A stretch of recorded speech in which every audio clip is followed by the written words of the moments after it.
Hello, and welcome to the Weekly Scroll Podcast. My name is Ryan. And I saw Buddha on the road, and I killed him. And with us today, we have a special guest that is James Pianka of 𝗦𝗛𝗧𝗘𝗦 Nothing Can Die. How are you doing today, James? I'm doing great. Thank you so much for having me. Yeah, thanks for coming on. Absolutely. Yeah, so this is, as we always do, we talk for like 20 minutes before the show starts. And we've had great conversation. I'm happy to repeat here. But for those that weren't in that and might not know James Pianka or 𝗦𝗛𝗧𝗘𝗦 Nothing Can Die, who the heck are you, James? Hey, thank you. I'm a game developer. I've been in the video game industry for about 10 years now. I started in tabletop. First gig in the field was writing card names and flavor text for Magic the Gathering. I got into the field to tell stories, right? And in this exciting interactive context. And I went to my first game developers conference, learned very quickly that narrative design, this really wonderful new subfield, this combination of game design and game writing was really where I wanted to be if I wanted to tell stories in a way that was particularly effective in this medium using its new tool set. But then you go out into the industry and narrative design chairs tend to really just secretly be screenwriting roles with more Funko Pops on your desk. And so I learned also somewhat quickly that if I wanted to really, cash the check that the narrative design discipline was offering, that I had to just go be a real game designer. So I'm about 5 or 6 years into that path now, and I'm back now in tabletop because it just hasn't really been that artful in video games, and something I say on the blog post, like the raison d'etre hello world post on the site was like, it's been like 10 years and I haven't really made a ton of what's in my heart, because that's not really the job. Like that's not the nature of employment. You go out and you make other people's passion projects and they pay you, and that's okay. We've student loans and you can like go be an adult, but at a certain point I'm just kind of dying inside a little bit. I really need to go out and make the stuff that I would be happy to see on my tombstone, for instance. Hell yeah. Nice. Very cool. Yeah. And you have a project out right now on ZineQuest at Shrines, but before we get to Shrines, you've already, or 𝗦𝗛𝗧𝗘𝗦 Nothing. First of all, okay, let's start with 𝗦𝗛𝗧𝗘𝗦 Nothing Can Die. Yeah. Tell us about 𝗦𝗛𝗧𝗘𝗦 Nothing Can Die.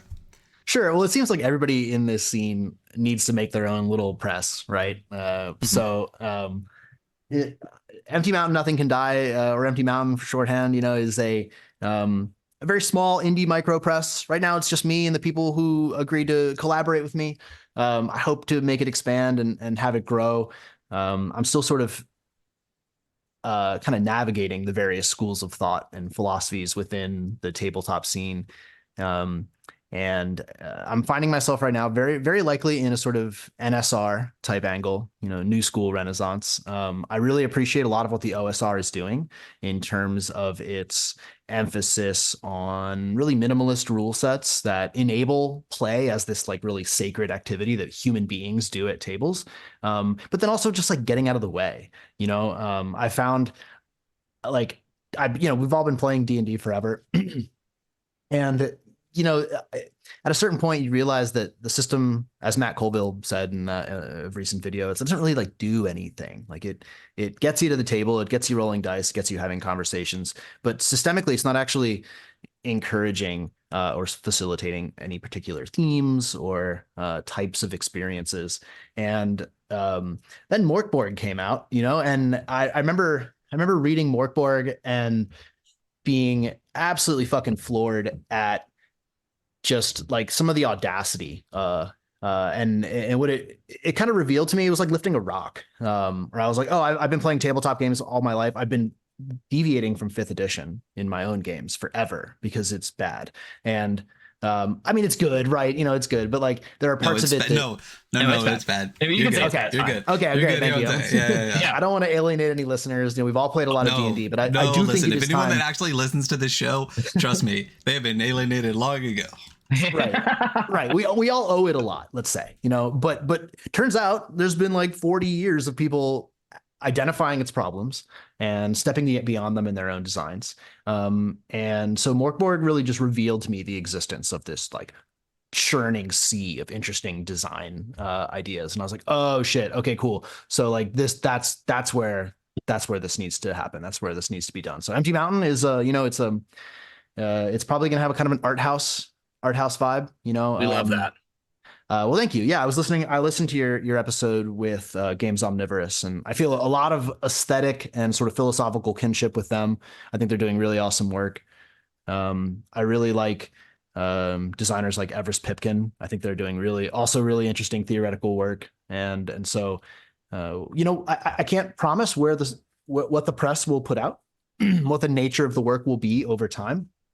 I can only say that right now, I'm interested in releasing really minimalist narrative driven systems that spotlight what the human brain does naturally. I think tabletop role playing games, as opposed to something like video games, are these stages, these venues for human creativity, and everything like systems and art and lore. These are all just set dressing to help us perform in the moment.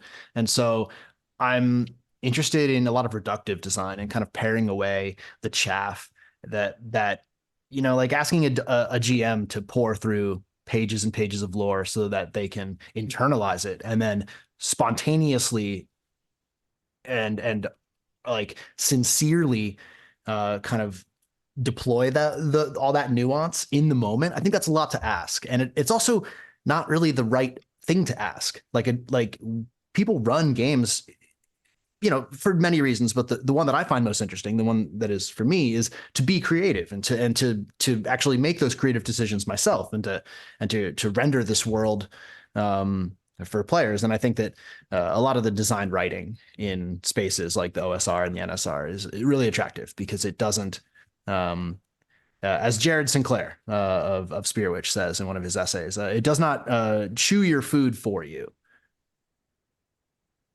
My God, could we have a 10-hour conversation about everything that you just said? Yeah, I had to put a really big pin in that one. Yeah, because that's just a monologue that doesn't end.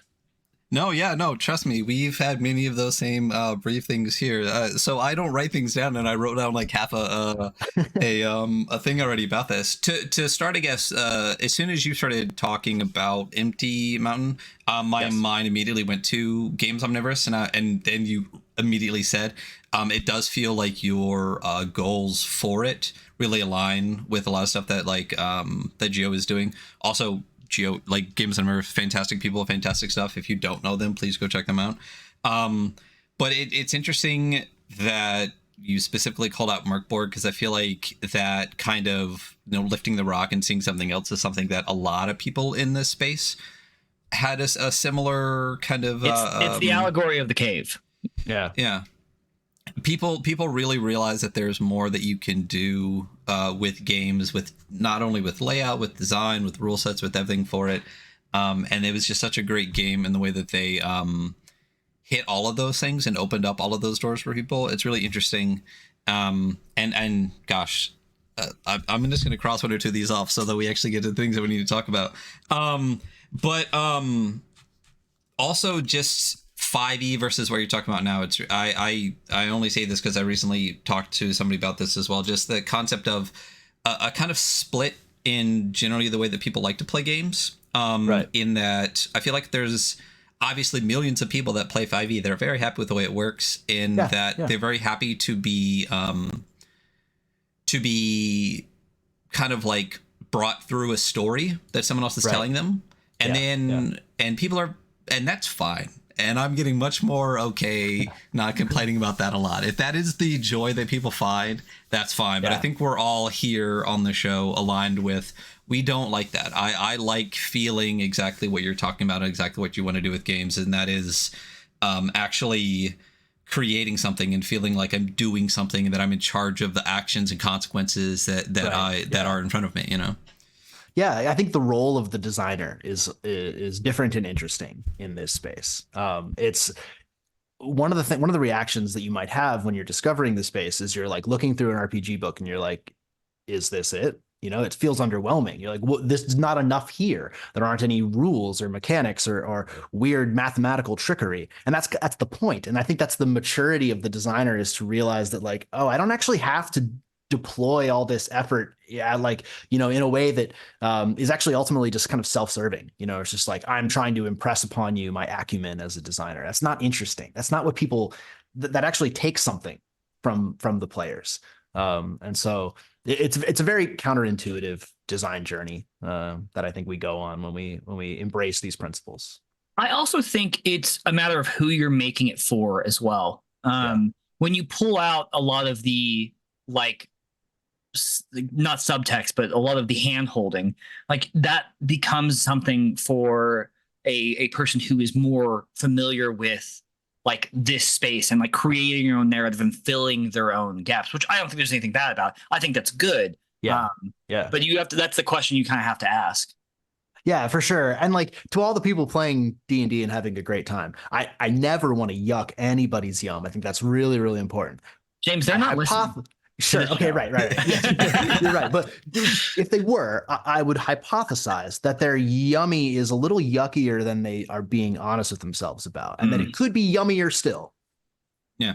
To that same exact point, if you are aware that is what you like, and you are aware that something else is out there and you still like it, more power to you. It's more of the concept that like 5e really tries to insulate its players in the context of like, oh, you want to play a space game? Just do 5e in space versus like going and finding something like Death in Space. A lot of it comes down to just the amount of scaffolding people need to play their game. And 5e is an extremely scaffolded system where like every aspect of it is like, it's handed to you, and you need all of these like training wheels and like definitive things to play it. Whereas a lot of the OSR, NSR spaces like pull a lot of that scaffolding away, and starting with something like 5e, a game that has a lot more of that scaffolding, and then moving to the OSR space is great, right? Because you've learned what you need to learn and you don't need it anymore. So sometimes it's hard for people to get directly into OSR and NSR because they don't have that initial scaffolding. But for us,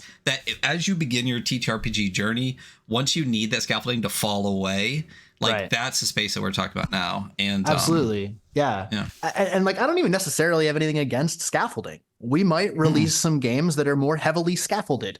I just hope they scaffold you in the right direction. And my conjecture is that 5th edition, as Dungeons and Dragons as a franchise developed and became more important to Hasbro, I don't really hold anything against the designers of the later editions, because I think they had really difficult goals, just like difficult product goals that their designs had to serve. D&D began as a dungeon crawler, heavily focused on a very specific style of play, a specific tone, and the rules are there to support and facilitate those interactions. But that's just not what it is anymore. It became just kind of a loose catch-all narrative game, where people are very invested in their characters' backstories, and it would be inappropriate for them to die, and blah blah blah. The OC generator, So if you want that kind of game, I think there are better scaffolds. There are better systems to facilitate that kind of narrative exchange. If you want a dungeon crawler, there are still better systems to go play. So I just don't know what 5e is for anymore, And I think it's okay if like we can make things that are for something specifically. I think we have to. I think if you make something for everyone, you make something for no one, categorically. And so as long as you know who it's for, right, then you can make something for them. And it can be scaffolded as long as that's what's appropriate for the type of experience you're trying to create.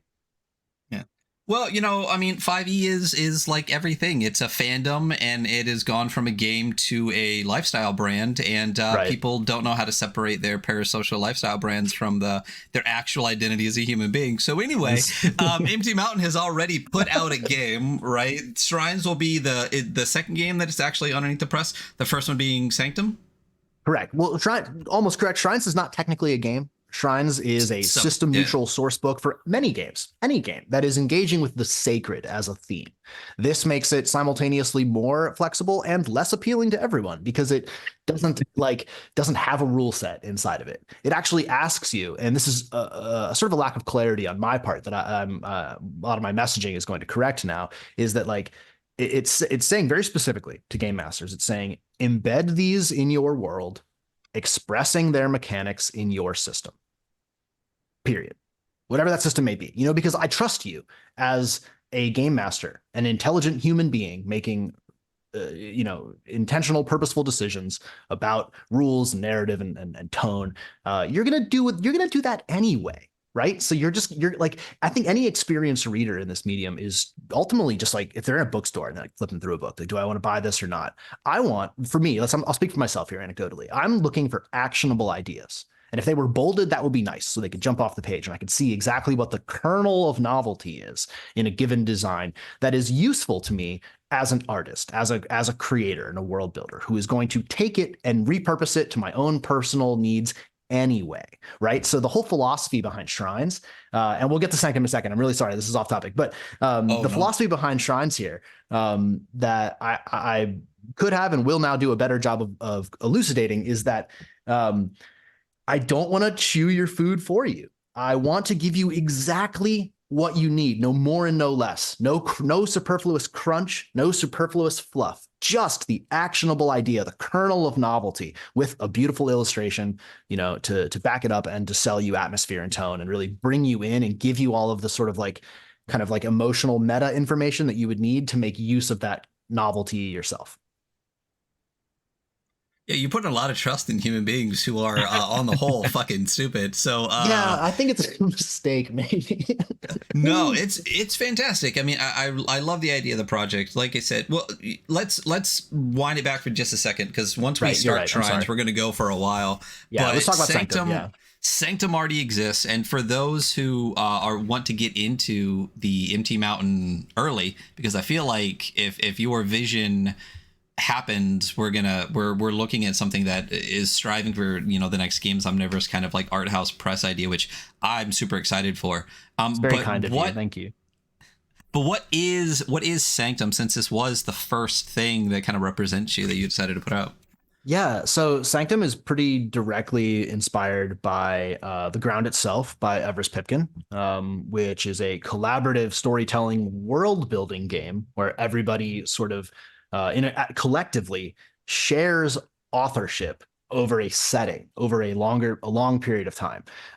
It's got a couple components, you use like a deck of playing cards to answer prompts, which you look up in the book. And so what Sanctum is doing is making a couple changes on that. It's first of all getting a little more specific. It's saying this is about dungeons. Dungeons as a theme. We all understand what a dungeon is. I'm going to try to verbatim quote myself in the instructions. It says like a dungeon can be any enclosed, dangerous space into which outsiders might venture for personal gain. That's my working definition of a dungeon. They could be open air theoretically, but I think they would need some enclosure. Otherwise, we're just talking about a sandbox. I think our words have to mean something. So, but they could be a tower. It could be a cave. It could be a tomb. Doesn't matter. And it is basically just a template for conversation. It's really just a series of prompts and some barely there rotation rules that say, okay, here are some curated, heavily analyzed pillars as prompts of what a dungeon is and what makes it interesting inside of it. So you move through 3 acts over the course of the game, as if you were doing, narrative arcs in a story. They don't really map onto the Aristotelian curve correctly, but there's 3 arcs. So the first one is the dungeon itself, where the players define the features, the aspects of that dungeon that give it its identity. And so those prompts here for clarity are the site itself, the place, the prize, the thing inside it that's worth risking your life to retrieve, and the guardian, because there's a boss battle, right? Gotta be in dungeons. Yeah, just thematically, conventionally, we all want a boss battle here. So we identify these 3 things, and then there's sort of an expansion. It's not DLC, but we literally a moment afforded to the players after the original definitions of expanding each other's ideas. You may not talk about something that you may not expand upon an idea that you yourself offered, and you ideally want to prioritize details that nobody has expanded upon yet. And so this is all really deliberate. I don't want there to be any sense of personal ownership and the implied competition that would happen in the conversation. It's not so one person's I define the prize and therefore I'm wedded to it and its fate matters more to me than it might to my other players. No, you define the prize and somebody else makes fun of it or embellishes it. So it's the yes and improv attitude is really important here, where we allow players to kind of go through it. Second act is we define the party, the intruders. Who's going to go get this?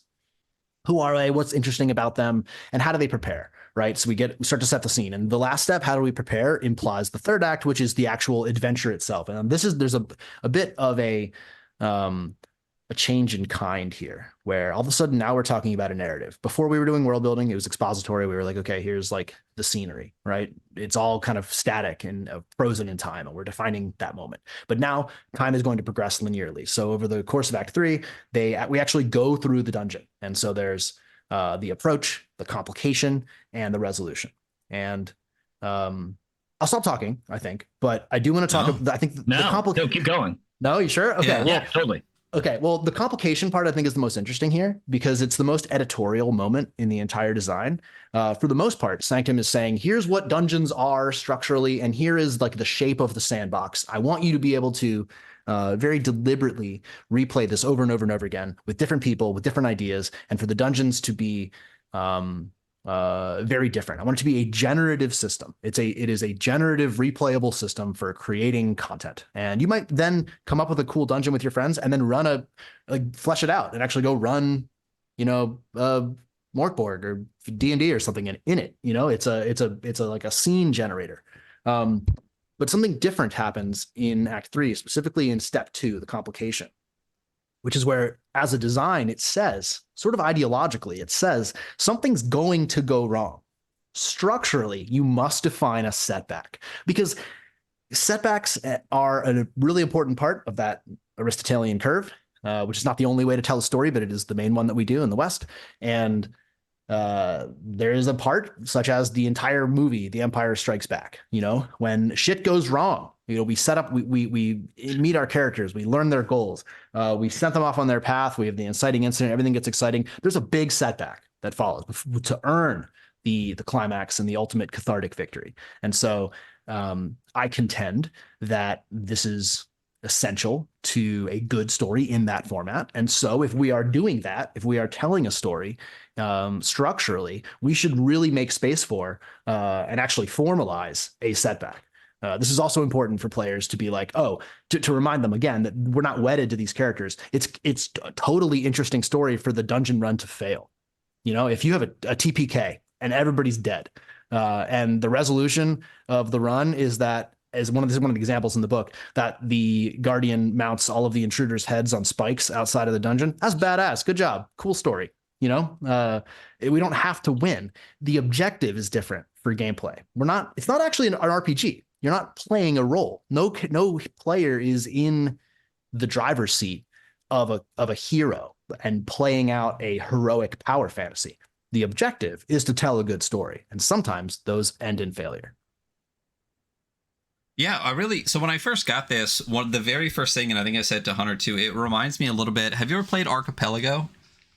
It's a board game, right?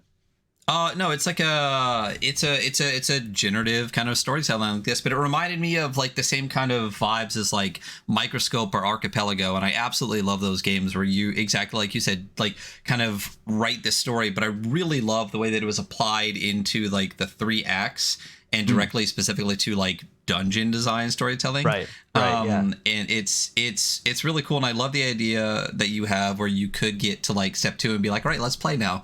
Like, let's play this world. So it's nice that not only is it a system where you can sit around and play with your friends, but you can also use it to generate other things, which is nice.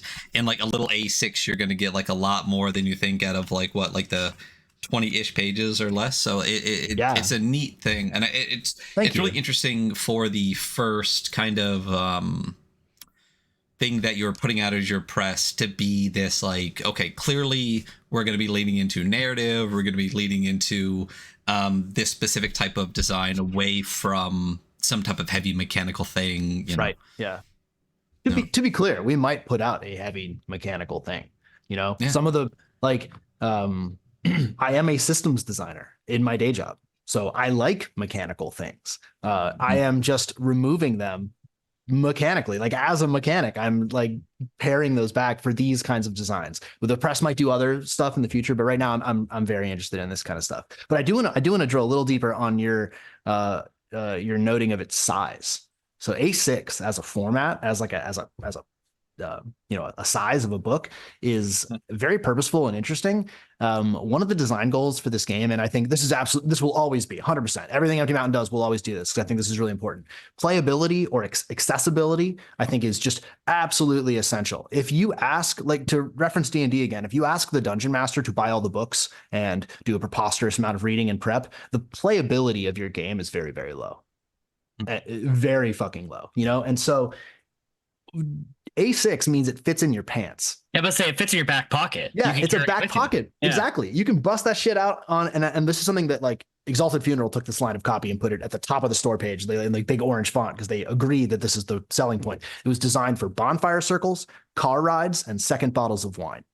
I want to ambush my friends with this game when we're all a little drunk and feeling loose and creative. And I want it to be such a simple system. It's very important that the systems be so simple and accessible that the facilitator player, which is an optional role, you don't need that, it can have just read the book one time and literally be like, okay, we're sitting in a circle, you're player 1, 2, 3. What does the site go?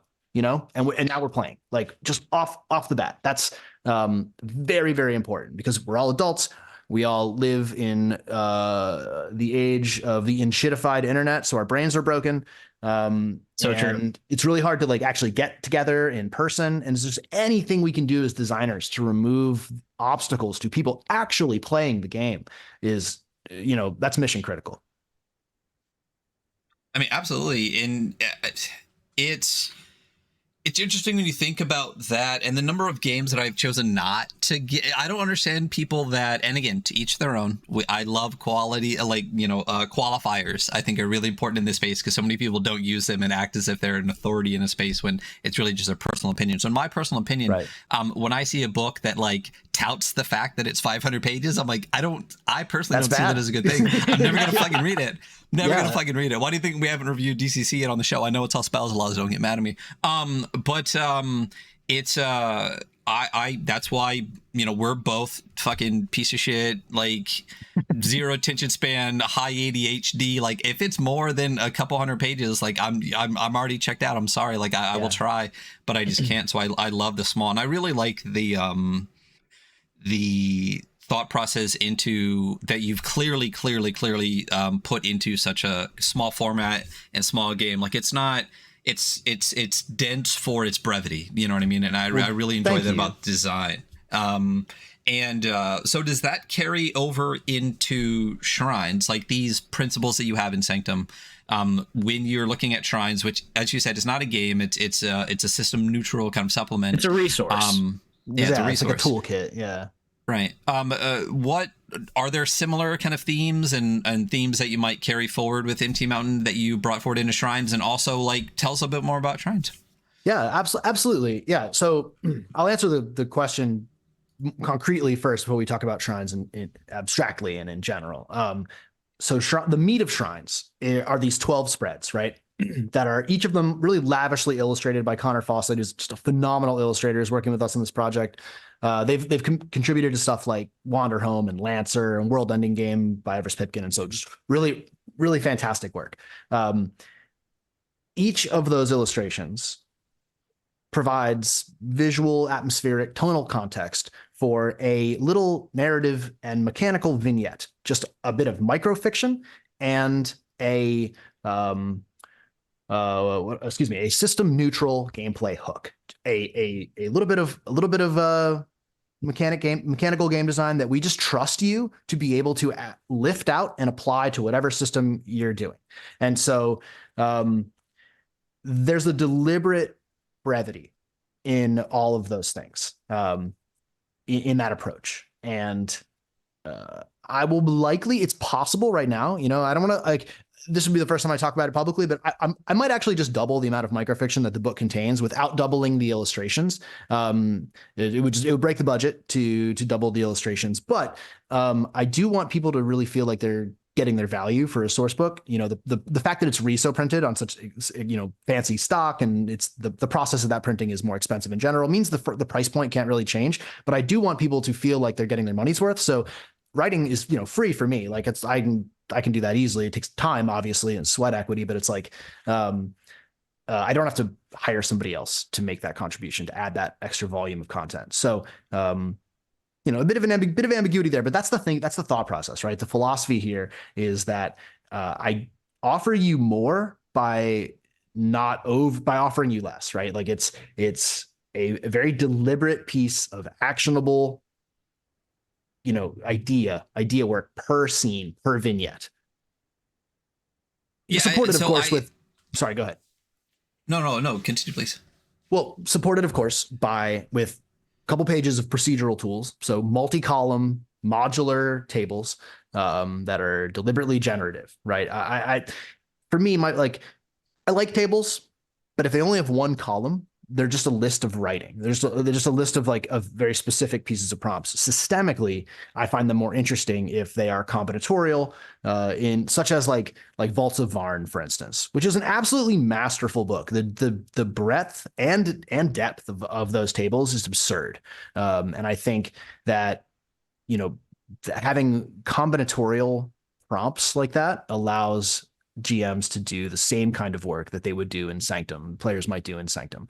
And so there's a bit of that in the back, but the first bit, those vignettes, that microfiction, that's more authorial. You could obviously make whatever changes to them you want, but each one of them is a bit more of a more wholly realized narrative conceit.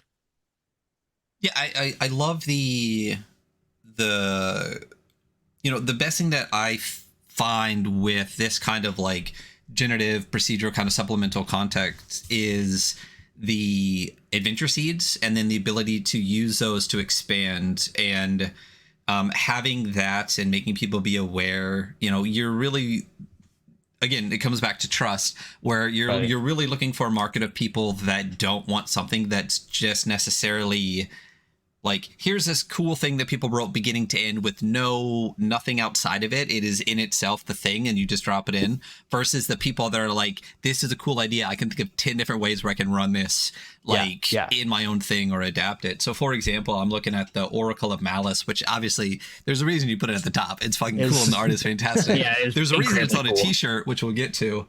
Yeah. But I love this spread here, and it's, for those watching the slideshow, they'll see it above us. But like, just the idea behind like, this idol buried deep hosts a hateful oracle. Venerators may name an enemy, roll a d6 to determine what the oracle reveals about the enemy, and this information must be new. And then there's 6 options, one of which is like something they fear, something they love, something they hate. Like, it's fantastic for the ways that not only are there 6 options for that very small, tiny little mechanical bit, but a million paths that can be taken off of each one. And even for just those small little pieces outside of the generative tables and extra microfiction, like, there's 1,000 campaigns that can be run off this one little square page, and I love that. You're singing my song. I feel so seen right now. Thank you very much for unpacking what I hope people see as the value in this approach, right? Like, I don't want to just flesh out, answer all the questions for you, chew your food for you, but I do want to get you chewing. And so that's really great to hear. If you're listening to this right now and you feel like your values are being described, please come check out the Kickstarter. We're funded now, but we could have a stronger launch. I would have liked to have a slightly stronger launch, because it's the press's debut product, 0 established audience so far. This is the first podcast I've been on, so thank you guys again. Oh, wow. Yeah, thanks for making us your first. Hey, I mean, you guys are the first to say yes, so it's like, this is the beginning. This is the beginning of me trying to find that audience, find that community who shares these values. So if you're listening, if you feel like we're describing you, please show up, follow us on Instagram, show up on Discord, say hello. I want to make games for you, or I want to make resources that make the games you're already playing better, easier, more interesting. That's what I'm here to do. Very cool. James, I have a question. Sure. What do you play? Like, what is your go-to game that you and your table play? Kind of between playgroups right now. I recently moved, so my playgroup in Los Angeles, not super recently, but my big playgroup was in LA. And the last thing we did was a huge 5e campaign. It was pretty badass. We had a good time, but it was barely 5e. Like, I remember there were sessions where like you roll the die once or twice. We're playing a lot of board games right now. I work in video games, and it is professionally mandatory that my diet be diverse. So I'm playing much more video games than I am tabletop games right now, which is part of why I'm doing this. Because I'm tired of a lot of what video games ask me to do. I think they're kind of disrespectful of our time in general, especially like if you're making a live service or something. There's this idea that you want people to be logged in as often as possible, as frequently as possible, and you really want to create FOMO when they're not logged in. And FOMO is like, for me, like my nemesis. I hate if a design implies that that the player will feel FOMO. I'm probably going to put a sniper bullet between its eyes, like right away. I respect that, and I appreciate it. So yeah. So yeah. Thank you. What are we playing right now? What do you want to play, like tabletop wise? What if you were like going to sit at a table and the whatever game master was going to use shrines and whatever else? What would you want to play? I would love to see shrines in a couple different systems, and each one of these I think would really express like a different version of it, like a different way to use it. I think Burning Wheel, obviously on the crunchier end, would be really interesting. The system doesn't really matter at this point, and this is like a sort of an OSR position, I think, that is like, it doesn't actually really matter. That's why there aren't really rules in the thing. I agree. I just want players to sit. Personally. Yeah. Well, me personally, I really want to play some index card RPG. I want to play more Ironsworn. One thing I am playing right now is a solo journaling game called 𝗦𝗛𝗧𝗘𝗦. I don't know if you played that, but it is badass. My protagonist is such an asshole, and I love it. It's like the worst version of me. It's like just this evil, shitty exaltation of all my worst character traits, and it's just a phenomenal character. I love it. And the game drew it out systemically. Like it created that character from within me, which means it did a really great job. I would definitely love to play, any number of like lean rules like stuff right now. Like Bastards is high on the list. What's in the mail? What's even coming? Really want to do some 10 candles, but that's kind of hard to schedule. Ooh, 10 candles is great. We've run that a couple of times. Yeah, it's definitely it's an interesting. Last time we ran it as kind of a what is that French horror game between two fires style, like during the bubonic plague kind of thing, as opposed to like the post-apocalypse kind of survivor bit. Super fun, great game. Yeah, it's a great game, and it's also very flexible with its world building. Like its setting is up to the table to define. Yeah. No, it's super great. And as soon as you say that, like, it definitely kind of, I can feel that as like leaning into kind of like the vibe you're going for with the narrative aspects of play and stuff. Shifting back a little bit towards shrines though. Sure. Yeah. It's, first of all, the color scheme is fantastic. I love the red and yellow. Thanks. But it is system agnostic, but it's not necessary. It's very not culturally agnostic. Like there's a huge part of, I believe it's mostly like Himalayan Buddhism. So what, besides the fact that you were like took a trip, and spent time in a place, or is that the main impetus? What is the impetus for choosing that specifically as kind of like the cultural point for it? Well, I would describe myself as what people say as a secular Buddhist. I am,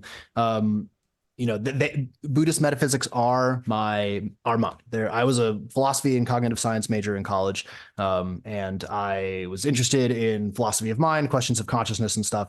And you can't really ask those questions without looking at older Eastern philosophical traditions, which have been hammering those points for longer than the West had civilization.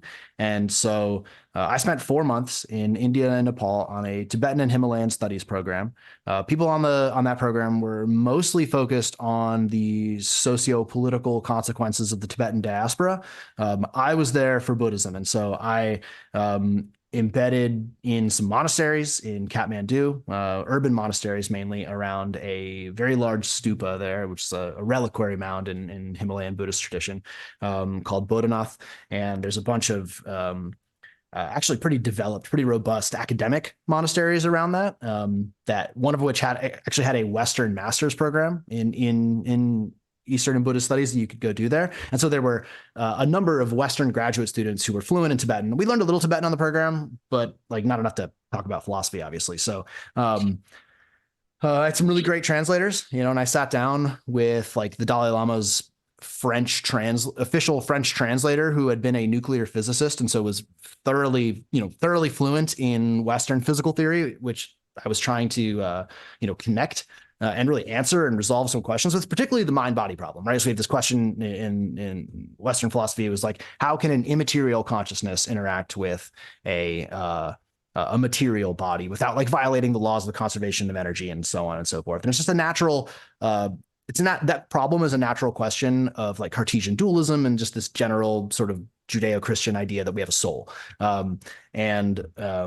I was a pretty aggressive empiricist when I got there. It was much more like people in the program were a lot more immediately open to mysticism and sort of more emotional answers, I think, to some of these questions. And I was like, nope, I'm going to swing the hammer at this as hard as I can. And it is the only value system and sort of philosophical body of ideas that survived. My hammer just kept bouncing off. I was like, this appears to be true. So that field work that I did there was specifically on the subject of emptiness, which is just it's not nihilism, but it's not material realism. It's somewhere in the middle. There's a school of thought in Buddhist philosophy called the 𝗦𝗛𝗥𝗡𝗦, and it calls itself the middle way path. And it is a pretty delicate idea. And I'm not going to do it here, but it's like, I'm not going to unpack it all here. But I published on that in an undergraduate philosophy journal when I came back home. And I have just generally been a Buddhist thinker ever since. And so the ideas of interconnectivity, interdependence permeate all my work. I'm not really interested in more Western value sets that pit us against each other, or particularly against our environment. I think that climate change and environmentalism in general is like the problem, and it's like it's easy to say as like as one who is relatively spared the pain of other socioeconomic problems, sociocultural, racial problems. And as a white dude, so like I don't feel day by day other problems, but I do think that the umbrella problem that our civilization faces is an ecological one. And so I think Buddhism is a philosophical tradition that is inherently ecological. Like ecology as a practice is about systems of interconnectivity between organisms in an environment. And so I'm way off topic, but no, but there's no, you're doing the whole great. point of the show. Like tangents on tangents, go for it. Yeah. Generally, I as a creator have a Buddhist value set, and I'm interested in. I remain interested, even as an empiricist, as like a secular empiricist. I'm very interested in the aesthetics of mysticism and the actual methodology of contemplative practice in terms of a means of acquiring and experiencing truth. Like we can understand, I wrote a paper about emptiness, but it doesn't make me enlightened. I don't go around and like perceive the interconnectivity of phenomena around me. That would take meditating in a cave, probably over multiple lifetimes, if you accept reincarnation as a part of the process, blah, blah, blah. And so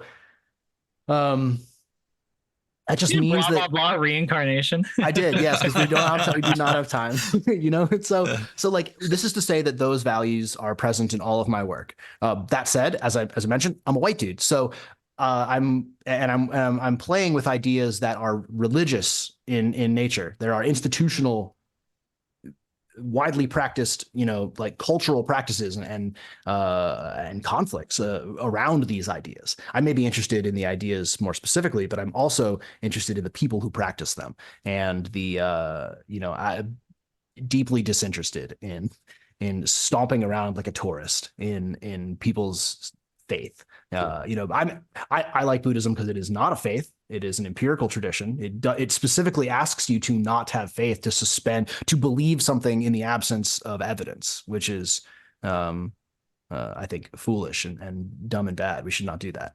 I would agree with that. Yeah, and so that said, we have really exciting cultural consultants on this project. The most exciting and novel of which is an actual ass Tibetan monastic scholar. He's the founder. His name is the Khenpo Pema Wangduk. Kempo is a formal title in Tibetan Buddhist sort of hierarchical structures that basically denotes academic and scholarly mastery over all of the schools of thought. And so he knows way more than I've done. Madhyamaka is just one of the several schools that he is required to be fluent in. And he's been teaching the Dharma across the world for like 40 years. So having him involved as a cultural consultant is so cool, because not like the bare minimum, the absolute bare minimum, the first box we want to check is like, hey, are we not offending anybody? Are we not playing fast and loose with real religious concepts? We're not actually depicting any of them directly. They might inspire something, the mythology might inspire something, but generally it has to be obfuscated in this kind of remixing of fiction. But what's the real value add here is that I'm going to let that guy drive a lot of the writing. It's, he knows he has a deeper degree of like experience with and understanding with the mythology that inspires some of the existing writing right now. So, the conversations are often like, hey, where else could this go? Like, what else? What am I not seeing here? What cool angles do you see here? And it's like, I'll do the translating into a gameplay mechanic if it's appropriate. But he can open the door to just, influences that I don't have. And so that's really, really exciting.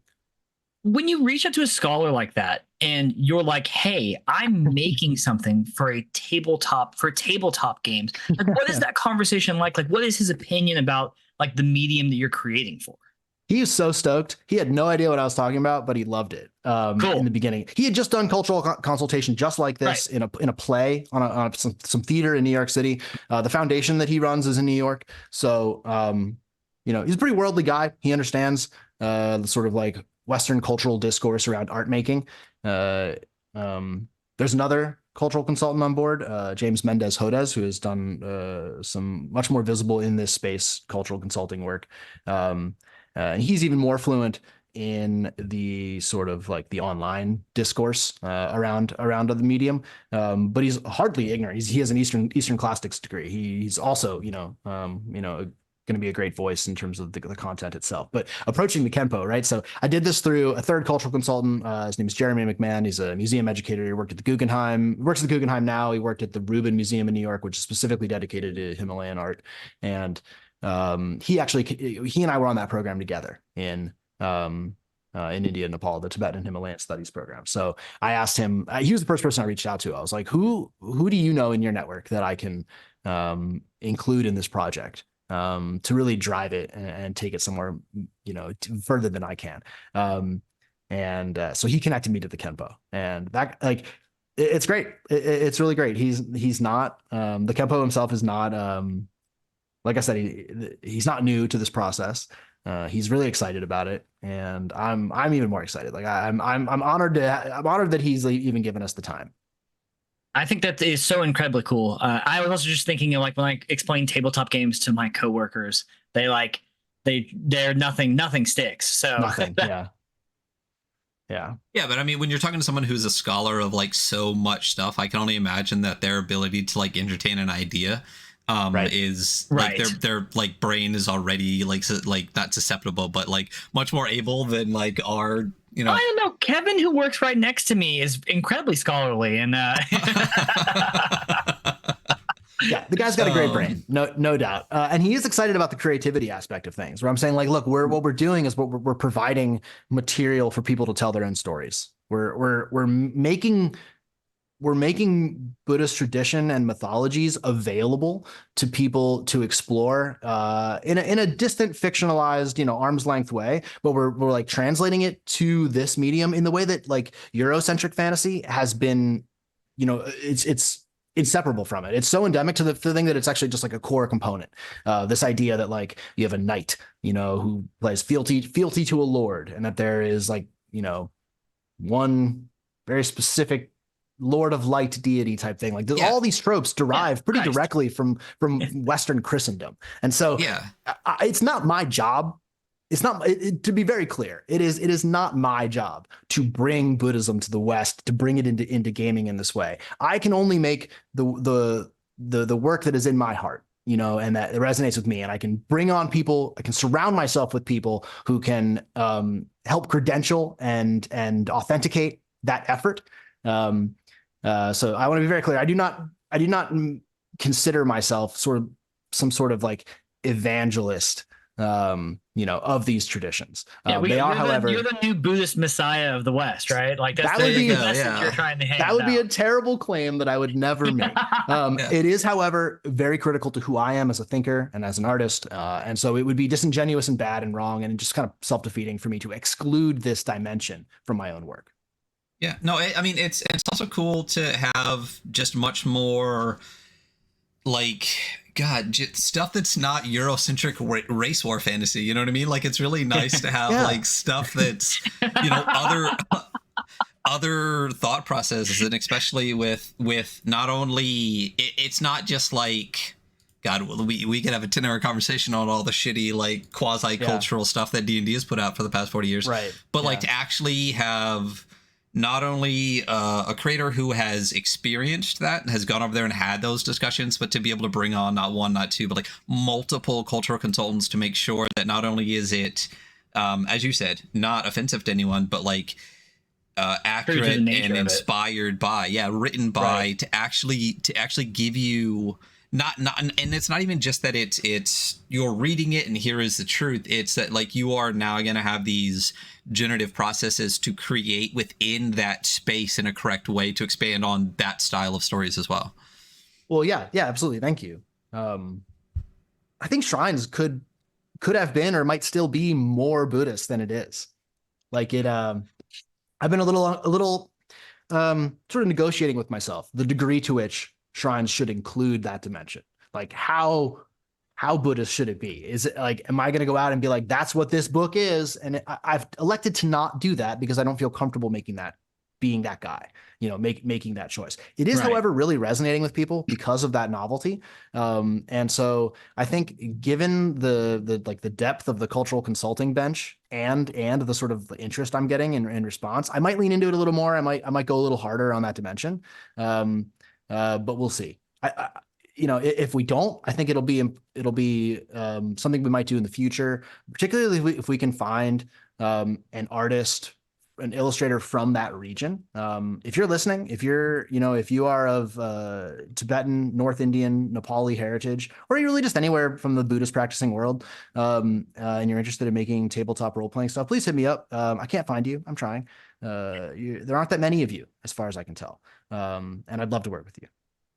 Well, this message on this show will really get out to like Switzerland and London and some US. And I think Brazil. I think we were good in Brazil last year. So US, UK, Canada are definitely our top listeners. But if you're out there, those. But we've definitely got at least one person in a lot of places that have listened to at least one episode.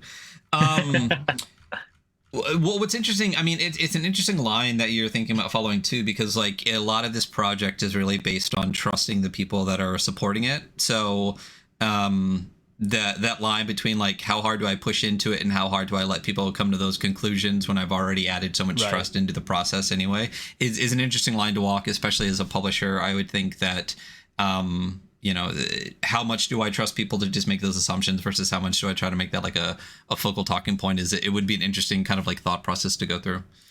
Yeah, I don't think we have the answer yet. I certainly don't think the press, you know, has any hard and fast rules about what that is. I will say the name Empty Mountain, Nothing Can Die is a 𝗦𝗛𝗥 sentiment.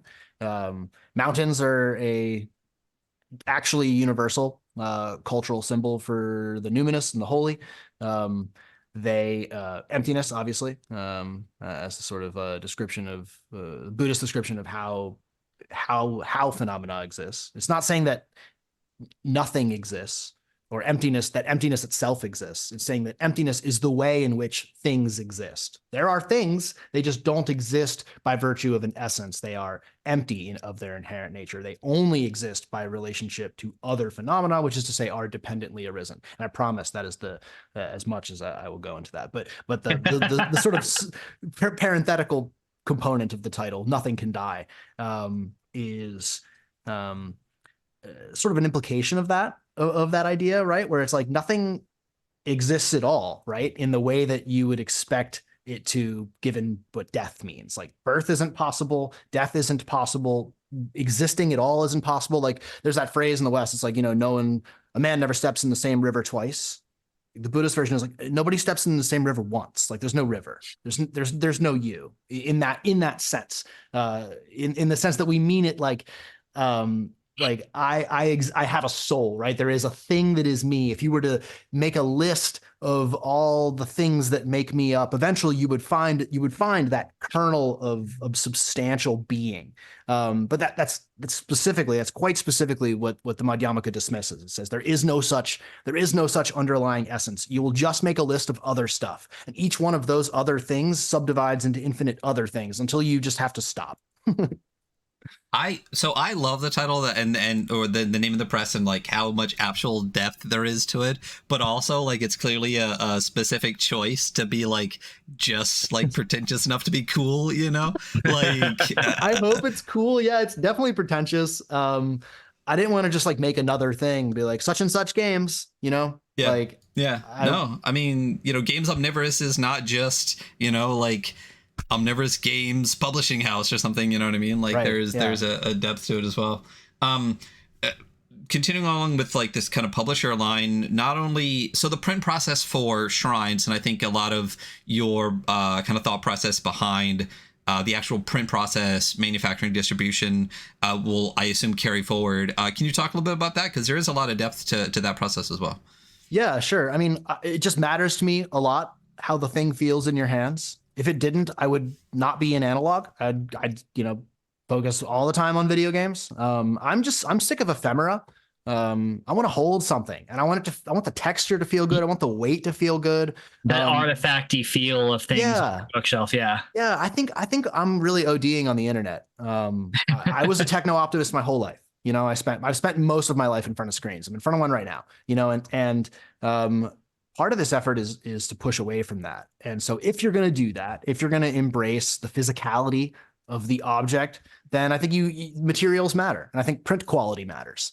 And like, if we're taking seriously books as art objects, which they are and or can be, then I think printing is really important. And resoprinting is, as far as I know, the highest quality method. It's also far and away the most ecological method. The inks are made of rice bran. The printers themselves don't have a heating component. They don't use toners, right? They don't heat up, and in order to adhere the ink to the page, they do some other thing. And it just takes less energy, a lot less energy. And the machines themselves just like kind of don't break. Toners break after a while, and they just like produce e-waste and show up in a landfill, but it's like literal millions of copies can come out of a single reso printer. So I'm not saying that we will reso print everything, but I am saying that we will care about the material itself dramatically. The next printing of Sanctum, for instance, will probably be reso printed, just because like earlier printing is getting your feet wet, figuring it out. But it's like I'd like the pages to have like a grain to them, Mm-hmm. Anyway. Yeah, I mean, for reso printing, obviously it feels fantastic, and also, I mean, it looks fantastic. Even we talked about it. One of the ones we reviewed recently was like 𝗦𝗦𝗧𝗘𝗦 Panic, and like the brightness and like the feel that you can get from like a nice reso print versus just the ink print. It is gorgeous, feels gorgeous. It's a little bit more expensive, but it's fantastic. Actually, a lot more expensive. just a touch, just a bit. It's worth it. I'll spend the money.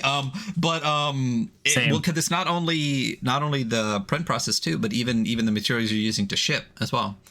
Yes, exactly. Thank you. So we as a press, as a publisher, commit to, for all time, 100% compostable materials for all of our packaging. I cannot make that guarantee for like a retailer who might ship you our products, but if it comes from me, if I'm gonna go down to the desk where I have all my setup, I'm gonna put it in a mailer, a bubble mailer made of corn. I bought a bunch of thermal shipping label paper. The actual printing label itself is compostable. Cardboard already is, so like the little structural thing in there is good to go. I haven't pulled the trigger on any compostable bubble wrap yet, but I'm probably going to for the Shrines fulfillment because the books themselves are really nice and I want them to arrive nice. So yeah, I just can't imagine. I cannot imagine I cannot imagine contributing to, and I'll plagiarize myself from the Kickstarter page here, but I cannot imagine contributing to our civilization's trash vortex. I cannot do it. Why would I do that? I want to make art that is good, but not at the expense of like our biosphere. Why would what a disreputable choice. Yeah, it's one of those things, especially as like a small press. It's much, I don't want to say it's easier. It's the right thing to do all the time. But it's going to make the margin smaller, but you have to look at the how you, not just the profit margin, but like your margins of everything else. So like ethics, morals, and like everything else, the things that you choose to be as a company, in order to go those routes, and being able to choose those things, thoughtfully, and go in those paths it's great to do, especially, if you're starting like that, being able to have a consistency to that, because you'll be able to kind of level that process up versus being like putting 1 million out now and suddenly having to switch. So it's nice to nice to have. Well, thank you. Yeah, we're definitely have to scale up a little bit. I don't think my printer is going to be able to handle the volume of even the Shrines fulfillment. I'll get a new printer for it.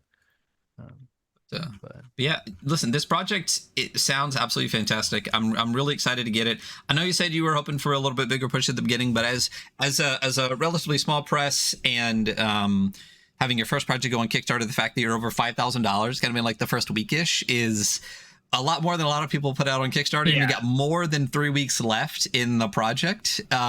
So, plenty of room to get to. What I'm really excited for is at least, getting all the way through all the stretch goals where you can actually make a contribution to the foundation, pay your artist more, and things like that. That's fantastic. But getting to the point where there's a little bit of foiling on the front at $10,000 would be really exciting. So plenty of time to get to that. So if you're listening, you definitely want to make sure you get over to Shrines. We'll make sure like the link to that, everything is in there. But for people that are looking for Empty Mountain, for people that are looking for Sanctum, for all of that, where can they find you and that now? Well, thank you for asking. The press's website is emptymountain-ncd for nothingcandie.com. emptymountain-ncd.com. I'm hand fulfilling orders because it's just me. Right now, the only thing we have for sale right now, because it's again just me and brand new, is Sanctum, and I will ship it to you from my house. And you can also get, if you wanted to pick it up from an established retailer, by all means, it is currently being carried by Exalted Funeral, Spear Witch, and Knave of Cups. I believe Knave of Cups put Sanctum in a vending machine. In the TPK brewing vending machine? I might make something for that machine. What an idea. Oh, do it. I went there a few weeks ago, and it's fantastic. So. I'm so happy to hear that. And it's Sanctum is actually a perfect choice for that. Like it's designed for second bottles of wine. Play it in a bar, please. Sit with your friends and make up dungeons over drinks. I actually kind of want to. I've been thinking about a drinking game one, like just like embracing the fact that it's for drinking. And it's like we have this idea, right, in drinking games. Let me just humor me for a second. Let's spitball some design real quick. So like in drinking games, right, it's a penalty to drink, which is dumb because we like drinking. Right. Theoretically, we're here to drink. If you don't drink, it's fine. But like, you're probably not gonna play this game then if you're not drinking. So if you are drinking, you want to drink, and it should not necessarily be a penalty for it. But if it were, the drink should be bad, right? So like, imagine a game you would play in the booth at a bar where someone buys at the beginning of the game. Everyone has, the round includes n+1 drinks, where n is the number of players. So there's an extra drink sitting in the middle of the table. And if it's bad, that no one wants it, then drinking is a penalty. But if it's good and everyone wants it, then drinking is like a reward.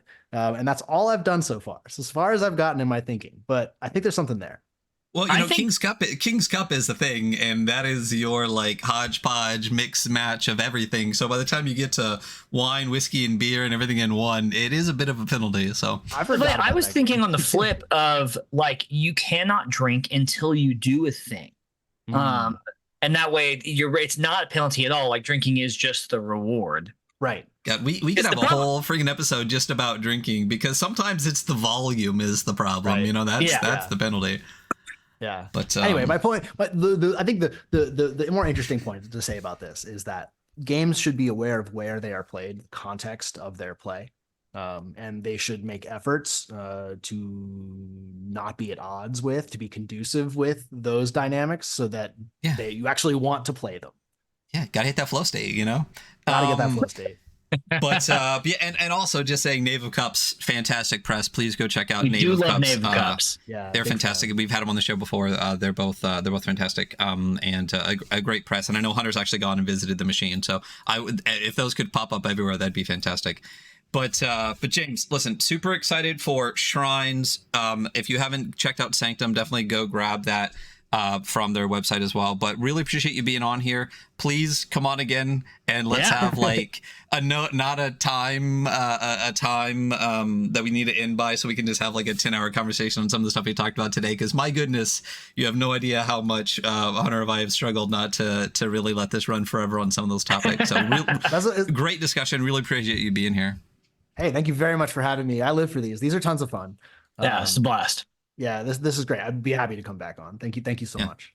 Absolutely. So listen, in the descriptions below, everyone that's listening or watching, just like always, you can find the links to the Empty Mountain website, to the Kickstarter. Please go back that. Definitely would love to hit all those goals, and would love to get a press that's doing interesting things that James is trying to do with MD Press up and running and more successful, because that's definitely the kind of stuff that I want. The reason we started the show is so that we could get more of the things that we want, and this is what we want. So please go support that. Yeah, and you know all our link tree at the Weekly Scroll. So thank you so much for listening, James. Again, thank you so much for being here. And that is going to be us for today. Bye, everybody. Bye. Thank you, everybody. Thank you.